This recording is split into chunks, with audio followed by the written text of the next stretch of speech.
Hey y'all, welcome back to Biblically Blonde. In this video, we're going to go over Genesis 21, which is the birth of Isaac, and where we deal with Hagar and Ishmael for the final time.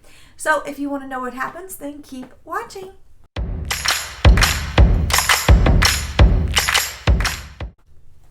Alrighty y'all, like I said, welcome back to the video. My name's Lacey and I'm Biblically Blonde. Here we seek wholehearted living for Christian women, and the main way we do that is through Bible literacy. And right now we're going through Genesis. So we're in Genesis 21. If you want to see where we have gone before, then links are down below to the last few of my videos. I also have a few playlists set up where I've done the book of Judges, the book of James, and now we're on Genesis. So let's get started. And I apologize, y'all, if my glasses are reflecting. I can't really tell. So in the viewfinder, it looks like they might be, but I don't know. My eyesight's kind of whack today, so I'm going to try to get through it with my glasses on today. So I apologize if they are reflecting from the ring light. My apologies for that, because I know that might be annoying. So what happens in Genesis 21? Well, in the first part, let's remember that in the last few chapters, God has promised that Abraham and Sarah will have a child within a year's time, and it will be in their old age. Sarah is in her 90s, and Abraham is about to turn 100. And yet we see here at the start of Genesis 21, it says, "Now the Lord was gracious to Sarah as he had said, and the Lord did for Sarah what he had promised. Sarah became pregnant and bore a son to Abraham in his old age at the very time God had promised him." So there we have it, a miracle of the Lord, something that he is known for, something that he can do that only the Lord himself has the power to do, and that is grant the gift of childbirth, especially to Sarah and Abraham in their old age. And so it's so simple. It's just two little sentences there. The whole miracle of how that happened wrapped up there. It says God was gracious and did as he said. And so that's really, it's so crazy to me that the importance of Isaac is wrapped up in just a few little verses there.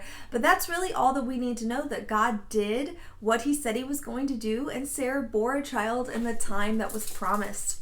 And so then we go ahead on, and it says that Isaac is weaned, and he makes it to about 2 to 3 years old. He is circumcised at 8 years old, and he is named Isaac because of laughter. And I love that little paragraph after. It's verse 6 through 7, and it's where Sarah kind of has her sarcastic laugh turn into a joyous laughter. And if we remember right, when the 3 angels were the 2 angels and the Lord visited her, she actually sarcastically laughed and said, "There's no way in my old age I will have a child." And yet now she's kind of laughing at that, saying, "Of course I would have a child in my own age. I would breastfeed children. I would give Abraham a son in my old age. Oh, ha, ha, ha." And she actually kind of asks people to laugh with her, because it's almost ironic and funny that finally in her old age she would bear a child and bear a son to Abraham. And yet she does. And so I love that her sarcastic laugh turns into a joyous one. So now that we know that Isaac has been born, we jump ahead about 2 to 3 years, and we see that the boy has been weaned. And this is significant because this means that his percentages of making it to adulthood have really gone up, because obviously when they're an infant, things during this time and even now are very kind of uncertain. So by the time he's about 2, more likely 3 years old during this time period, he has increased his percentages and his chances of making it to adulthood. And so they have a feast for this. It's actually fairly common during this time to feast when your child, specifically your male heir, becomes this age. So this isn't atypical, but it's definitely worth noting that they're celebrating this. And during this, Ishmael, who if we remember is the first and oldest son of Abraham, but not the son of Sarah. So remember, Abraham had a son with his handmaiden, with Sarah's handmaiden, Hagar. And so they did have an illegitimate son, the oldest son of Abraham, but it is not Isaac, the legitimate son of Abraham. And so during this feast, it says that Sarah comes upon Ishmael laughing or joking, making fun of Isaac, and this angers her deeply, and she's very, very upset with it, and she commands Abraham to send Hagar and Ishmael away. She does not want them in their household anymore. He must send them away. Well, Abraham is obviously very upset by this. He does not want to do this. And a few days probably go by. We're not sure of the time period, but a few days, maybe even a month or so go by. And he's just not wanting to do this. He does not want to answer this command from Sarah. And really, he has no authority that he has to answer the command to her. And so then God actually comes to Abraham and says, Abraham, you need to do as Sarah commands. You need to do what she's asking of you. Send the boy away. I will take care of him and Hagar. They will be a great nation, and he will be taken care of. And so then Abraham submits to the Lord and the Lord's command, and he does send Hagar and Ishmael away. Now, he doesn't give them a lot. He just gives them a few items to continue on. And then it tells us here at the almost halfway point that while they are in the desert, they run out of water, they run out of food and supplies, and Hagar is just really upset about it. She thinks that not only herself, but her son, who is probably her pride and joy, the only thing that she really had at this point that meant anything to her, are going to die in the desert. I mean, I feel so bad for Hagar in this whole situation. And so she actually separates from him it tells us about a bow shot away, so maybe a mile or so, and is just so upset and distraught. She can't see around her. She can't focus on anything. She's just really in her grief and separated from her son. And then God comes to her for a second time in her life and says, Hagar, do not be afraid. Almost a repeat of what he tells her last time that she was stranded in the desert, essentially. And reminds her that they will be okay and that a great nation will come from Ishmael, that she does not need to worry, and then tells her to look up, and there's actually a well of water for them to drink and to rest with. And so her and Ishmael continue on. It tells us in the last verse, it says, God was with the boy as he grew up. He lived in the desert and became an archer. While he was living in the desert of Paran, his mother got a wife for him from Egypt. So why does this happen? You know, I look to this and I just think this is so complicated, and the Bible doesn't steer away from complications. We think our lives are complicated now. This was extremely complicated matter, and God felt for every person involved in this. I truly believe that, from Isaac to Ishmael, Hagar, Abraham, Sarah, every person has their own side to this story. Every person has something that makes them look good in it and something that makes them look bad in it. But none of that really matters, because the whole point is to kind of go forward with God's story, right? This is the beginning. This is Genesis. And Abraham and Sarah have been called to give us the line that will eventually lead to Jesus Christ, the Savior for all people. And it is crucial that the line come from Sarah and Abraham, not just Abraham. And so that is why Isaac has been born to them. If we remember, the birth of Ishmael only came from when Sarah acted in her desperation and did not lean on the Lord. And so while God has always loved Ishmael and honored him, it was not part of the original plan. It was something that Sarah decided to take into her own hands and her own will to manipulate the situation for. And so, to be plain and simple about why does this happen, it's pretty clear here that we need to make way for the Savior. We do not need anything coming in the way of what could bring about our Lord Jesus Christ through this line. And so that is through Isaac. And so while our loving God does not kill Ishmael, he does not bring him harm or any ill will, he has him leave their day-to-day life. He has them go somewhere else. That way, it does not complicate things. And also, you always need to know what the next chapter is going to be, especially when you're dealing with Bible studies, because everything leads to another. And so when you're thinking about the why here, the next chapter is going to be Abraham's sacrifice, or what God asked him to do. And so we'll go more into that then, but essentially God is going to call upon Abraham to sacrifice his son. Now, if Ishmael was still around, you could argue that he would have chosen Ishmael. He would have left Isaac and taken Ishmael up the mountain. Now, of course, God does not have Isaac die. Child sacrifice is not something that God ever approves of. This was a test of faith on Abraham, and he does come in and save the day. And like I said, we'll go into that next video. But I think it's very clear here that if Ishmael had still been around, he could have very easily have taken Ishmael instead of Isaac. And so it's very, very important that they make the way for Isaac to then have his line of children, and so on and so forth. So what does this story tell us about God? Well, it tells us that God is with the outcast and the oppressed. While everyone in this story have things that make them likable and unlikable, I think across the board Hagar she's done nothing wrong here. She's tried her best to be the servant that she has been called to be, and yet she gets treated badly by Sarah. She's forced to have a baby with this man. She's forced to live this life that she really wanted no part of. And then she's sent away and basically in the middle of the desert with nothing. I mean, no one could read this story and not feel bad for Hagar. And God clearly does. God comes to Hagar twice. Now, I don't know about y'all, but I mean, yes, I hear from God in intuition and through his word and through ways that he liked me, but I'm going to be honest, God has never vocally talked to me. I've never heard him talk to me. And she has. Twice in Hagar's life, God has vocally, out loud spoken to her. And that's really a high honor. Not many people can say that. And she can. Twice in her life, God came to her. And that's a big honor. And it tells us that God is with those. He sees in this situation that she was really taken advantage of. And he sees that she was given the unfair or the short straw in the mix, right? He sees that. And he makes sure that she is taken care of and reminds her to not have fear and to not be afraid, and he will always take care of her. Our God is with those who are oppressed and who are on the outcast.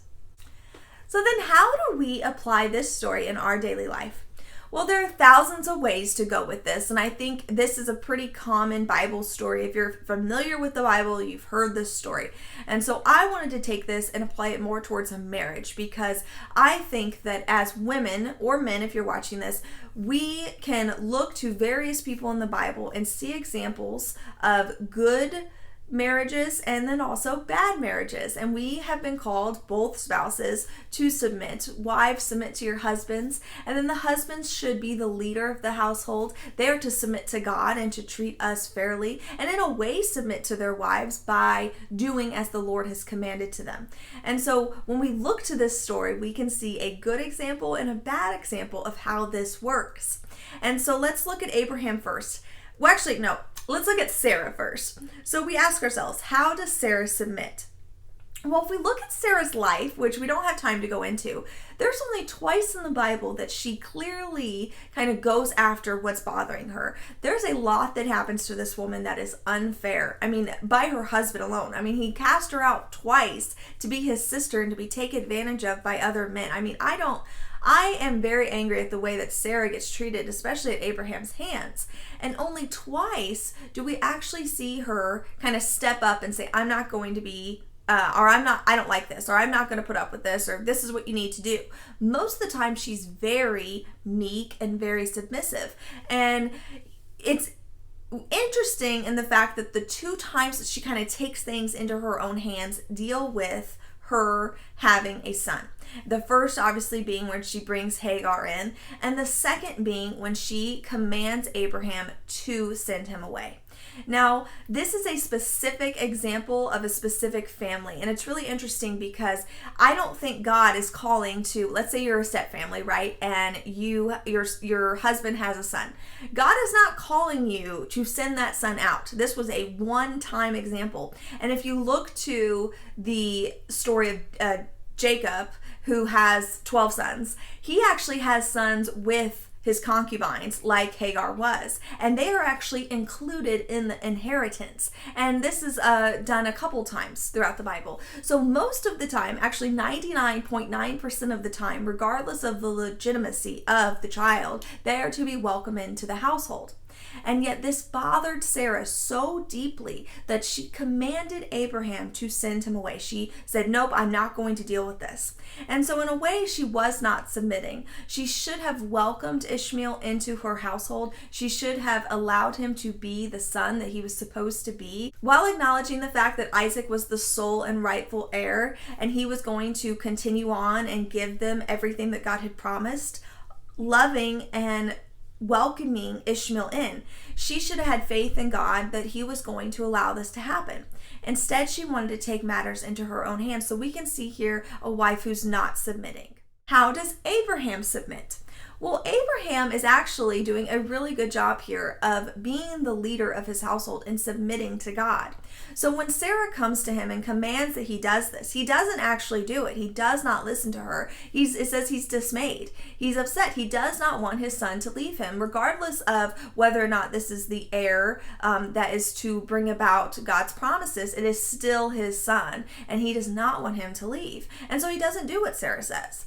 But then God comes to him eventually and actually says, you are to do what Sarah is commanding. Send Ishmael away, and don't worry, I will take care of him. He will be a great nation as well. And so it is when God actually steps in and commands to Abraham to do this, that he does it. And there he is submitting to the will of God, because it's still not something that he wants to do. But he's going to be the leader of his marriage. He's going to be the leader, the spiritual leader, the physical leader, and do what God has commanded him. And so he is submitting there. And so he can see here Abraham and Sarah both being conflicted in this marriage issue here. Abraham submitting to the Lord, and Sarah not submitting and actually speaking out and saying, I don't want this. Now, I do want to note here that while God did command Abraham to do as Sarah said, it was not because he agreed with Sarah. It's because he used Sarah to make way. God makes way for everything. And so he knew ahead of time that Sarah was going to have a problem with this. He knew that this was going to deeply bother Sarah. So he used it to intermingle into his ultimate plan, which is still going on today.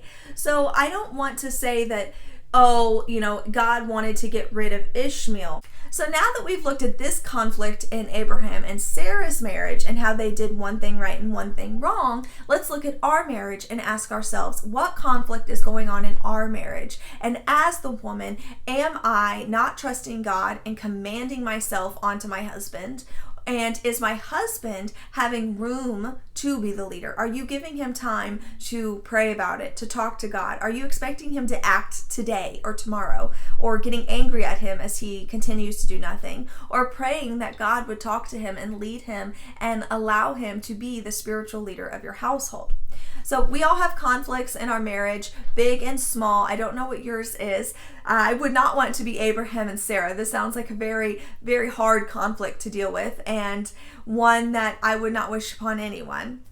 And there's certainly other conflicts that we all have in our marriage. And so I would say the way we can apply this is by looking at our marriage and saying, okay, are we being a Sarah or are we being an Abraham here? Alrighty, y'all, so that was Genesis 21, the story of the birth of Isaac, and then Hagar and Ishmael as well. I can't wait to come at you with Genesis 22. That's going to be about Abraham and Isaac and what's to come in their relationship together and God's plan, obviously. So keep watching for that next video. I will see you next time, and subscribe if you like, and like the video if you liked it, right? All right, see you next time.